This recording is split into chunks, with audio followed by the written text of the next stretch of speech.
This is the 4th of July weekend, and many people are on vacation, including Father Colby this weekend, and we hope that he gets a good rest during this time.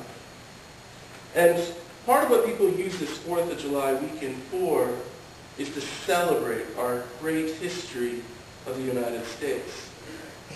To think back to what occurred way back in 1776, the declaration that occurred at that time.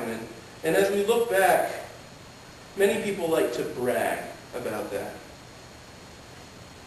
We call that bragging often patriotism. That we are very proud of who we are. And we will say to anybody who will listen, we are the greatest country in the world. And some will say, I am the greatest American in America. I am a true patriot. To look back and see all the good that has happened, to see those freedoms that have been given to us. And because of that, we celebrate. We celebrate, we shoot off fireworks. Some people are still going to be shooting them off tonight. Some will be continuing to do that for a while afterwards. But it's a time that we are to celebrate, the time to remember, a time to think back. What are the freedoms that we have? And as we consider that, we need to remember that our freedom is not free. That it costs a very big price. As a matter of fact, we want to continue to have our freedoms. We still need to continue to fight for them. But as we go along, we also take this time to remember. To think back on history, to remember how we got here. Remember that it took dedicated individuals and dedicated churches to set aside and to say, we need this freedom. We need to be able to worship God in our churches, in our homes, and on the streets. Our eyes need to stay focused on Jesus Christ, on how we got here. That we can look back at the history and we can remember the people that helped us to get to where we are. But we have to remember that it is through dedication to God that we got here. Last night I was watching fireworks in Gulfport, and there was this great fireworks show that was going on, of course, and the thing happened while we were watching the fireworks show. As you know, many people like to line up along the beach and to set off their own fireworks, and usually people refrain from shooting off their own during the big fireworks show. But last night, there were some people who decided to go ahead and shoot off some more fireworks at the same time as the big show was going on. And what I noticed during that time was that I wanted to see the big fireworks show, the great fireworks show that was planned. But these little fireworks, their sounds, kept distracting my eyes over to them. And that can happen to us. And it happened to the people in Paul's day in 2 Corinthians, if you want to turn there with me. 2 Corinthians chapter 12.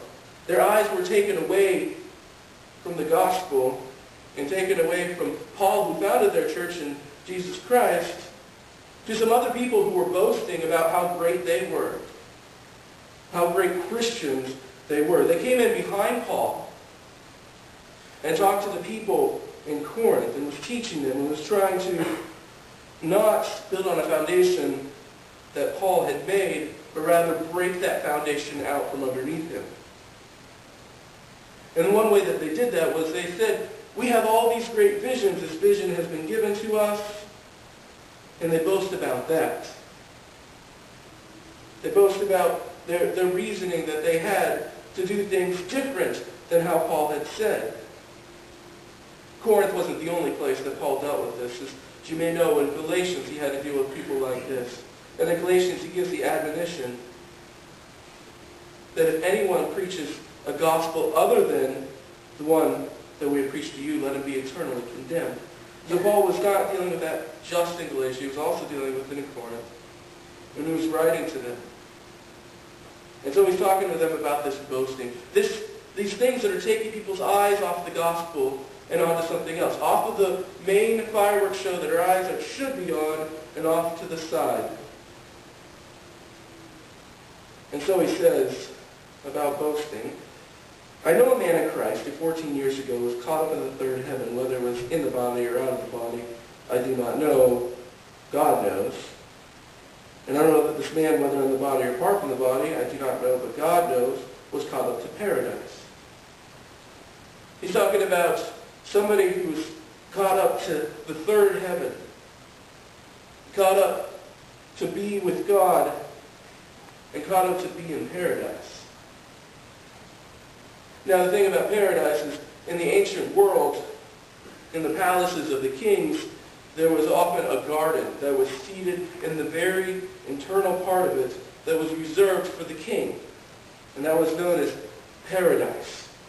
And so when he talks about paradise in heaven, he's literally talking about that inner sanctuary of a garden that God would have dwelled in.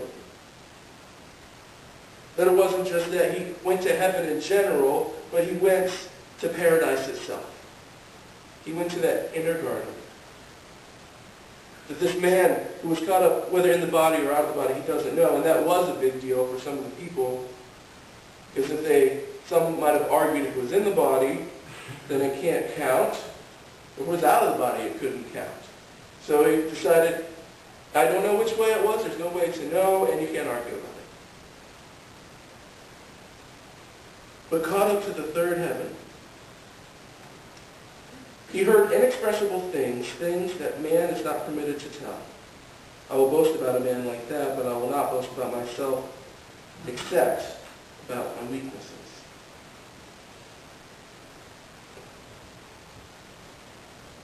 Paul says that he would rather speak about his weaknesses than about being caught up into a vision, being caught up into the third heaven. Even if I should choose to boast, I would not be a fool, because I will be speaking the truth, but I refrain, so no one will think more of me than is warranted by what I do or say.